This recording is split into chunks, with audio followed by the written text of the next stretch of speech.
Hello friends, today in this tutorial we will be looking at the two approaches of designing APIs. First one is GraphQL versus the REST approach. So we will be looking at both the approaches with real world examples. So this will be a complete whiteboard video, animation video. So you will be very easy to understand. So let's start this video. Please hit that like button, subscribe the channel as well.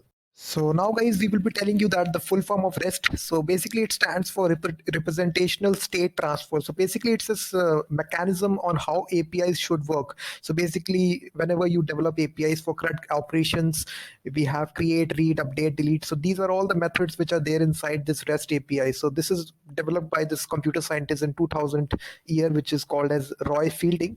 So he developed this basically way back in 2000. So basically this REST was created guys because inside our complex network, inside internet, we just need to communicate the data.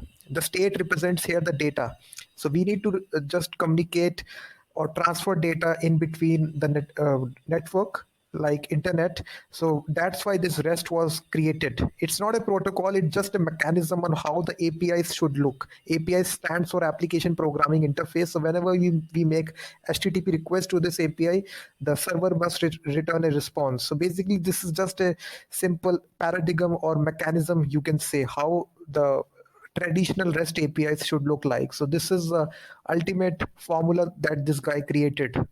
So now guys, we will be talking about what is GraphQL. So basically GraphQL is a query language for APIs to get the data in a fast manner. So it is developed by Facebook way back in 2012. So inside many employees just developed this GraphQL mechanism to get data in a very efficient manner. So in their company, there was a need to get access to the data in a very efficient manner. The rest was not fulfilling their need. So they decided to build this GraphQL mechanism so that the users will be able to get the specific data that they need in a very efficient manner. So GraphQL is very fast as compared to the traditional REST mechanism in order to design APIs. So this is a modern way of designing APIs. So many, you have seen many developers are nowadays are using GraphQL instead of REST. And in the next examples, I will be showing you what is the pros and cons of GraphQL in comparison to REST. But in a nutshell, it's just a query language for writing APIs and basically to get your data in a very fast and efficient manner. So now guys, in this slide, we will be talking about how the traditional REST API works. So basically we have the client, we have the server, we have this HTTP request response cycle. So you have perfectly know that the client makes a request, the server returns some data inside XML or JSON. So we can just use this approach in a traditional CRUD operations. For every applications, we have to create a record, read a record, update a delete, and delete a record. So these four operations are very much performed in every kind of application. So in this HTTP request response cycle, we make these requests. The client makes this request. Client may be browser here, and server request. Server receive this request, and based upon the data that is required here, it sends out the response. So these are the methods here. We have inside REST API, we have different kinds of methods here. Get, which will actually wants to get a specific data. Post is basically in order to upload a file. Basically post method is used wherever we want to upload something to the server. And then we have the third, which is patch put. Patch put almost to modify some data. Basically if I want to modify some data here, I will use either patch or put. And this is the delete method guys. If I want to delete something from the server, I will make a delete request. So see, these are the main 5 methods which are there inside our REST API mechanism in order to design our API. So if you design any API, let's suppose you're designing a Node.js or PHP or Laravel or any kind of framework, you implement these 5 methods. So basically this is a mechanism. We have multiple HTTP calls which we are there for any data here. So we use these 5 methods in our REST API. So now guys, we will be looking at how GraphQL works. So basically guys, GraphQL, as I already told you, it's a mechanism, and inside this it's a query language where you only request the data that you need, specifically need.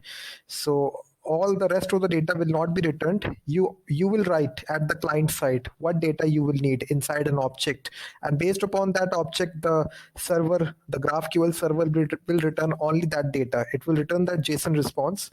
And here only a single post request is there. You can see inside this animation also, this is the GraphQL API client, and there is only a single request is involved as compared to the REST API, in which there were multiple requests: get request, post request, patch, put, delete.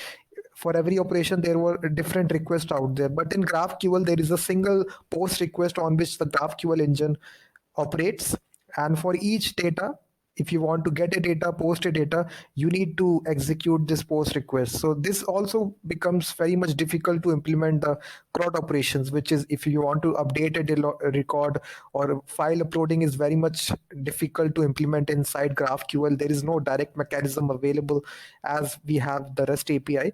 So there is also some downfalls or drawbacks also that we will discuss in the later slides. So, but in a nutshell, basically it's a query language.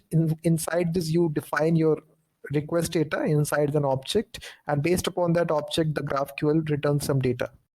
So now guys, in this slide, you can see the comparison of both the mechanism, the REST API mechanism, and the GraphQL syntax here. So in this way, you can see that guys, basically inside our REST API, we declare a simple get request here. So basically every resource has a unique endpoint attached to it. So here we are simply getting the number of books. We are getting a detail of a specific book which has an ID of 1. So we are making a get request to get this, to fetch these details. So now the server will return this JSON data to it. You can see this is a JSON data here. The data has the book number, ID, name, genre, and author ID.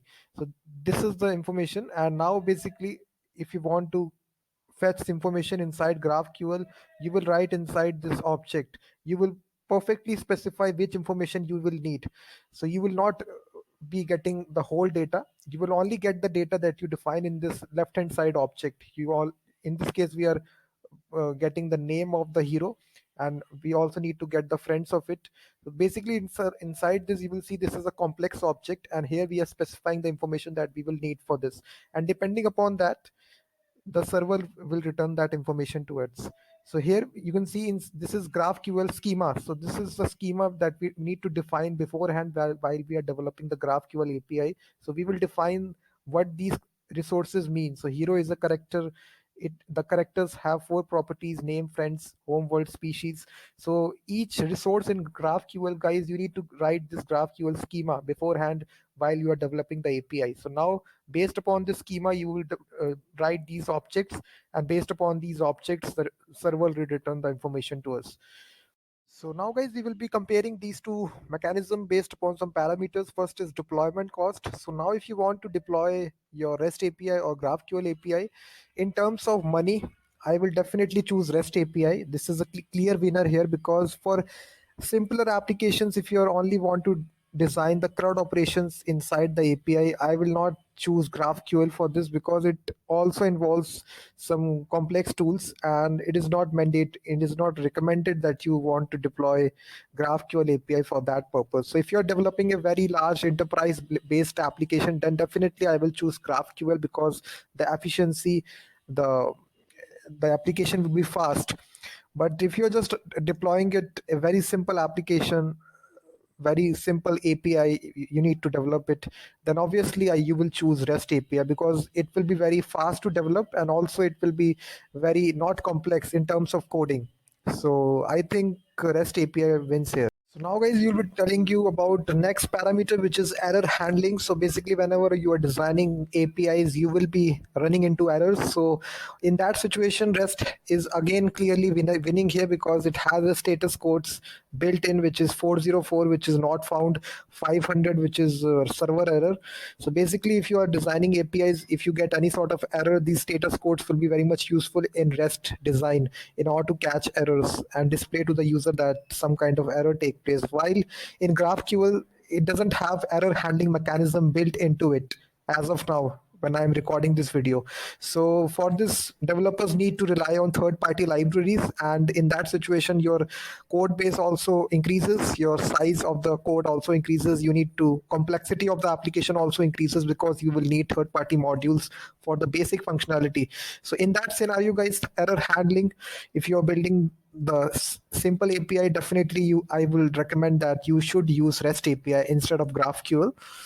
So now, guys, we will be telling you about the number of HTTP requests required for each of the mechanisms. So in REST, guys, basically you need to send multiple HTTP requests in order to get a single kind of data. There may be situations when you need to find out a very complex data. For that, you need to send out multiple HTTP requests. So for that, guys, if you have a limited bandwidth for internet, then obviously this will be not be a good mechanism to follow, because you need to send out multiple HTTP requests for fetching a single piece of data. While GraphQL, guys, can send you the data in a single request, because you can just make a complex query inside this object. As I already shown you in the previous slide, it's a query language where basically you can construct a very complex JSON object. You will send out the details to the server that exactly what you need, and based upon that object, the GraphQL server will return you the exact data that you have requested. So in that case, you will only require a single HTTP request in that case, and your internet bandwidth will also be saved. So clearly GraphQL wins here, guys. This is a really big advantage why developers are preferring GraphQL in terms of basically the data fetching. You don't need to write multiple HTTP requests in order to fetch data. So if you're developing a really big enterprise level application and your bandwidth requirements are very much limited, then obviously you will choose GraphQL in that case. So lastly, guys, we will be comparing how you can use both these technologies. So basically, REST API can be accessed by any of these tools, guys. Curl client, you can access it inside the browser itself. So its ease of use is really good. You can access it using a simple browser, Chrome, Firefox, Internet Explorer, or a curl client as well at the command line as well. But inside the GraphQL, guys, you need to install an external tool called as GraphiQL. So that's the only tool where you can access GraphQL and build out APIs. So in that case, ease of use, guys, uh, this REST API wins over GraphQL, because in situations these web browser is available to everyone, so the ease is very much there, and curl client is also very popular. And but inside the GraphQL, you need to have this external software installed, which is GraphiQL, and with the help of this you can execute the queries that you write inside GraphQL. So it's a little bit more complicated as compared to the browser and the curl client.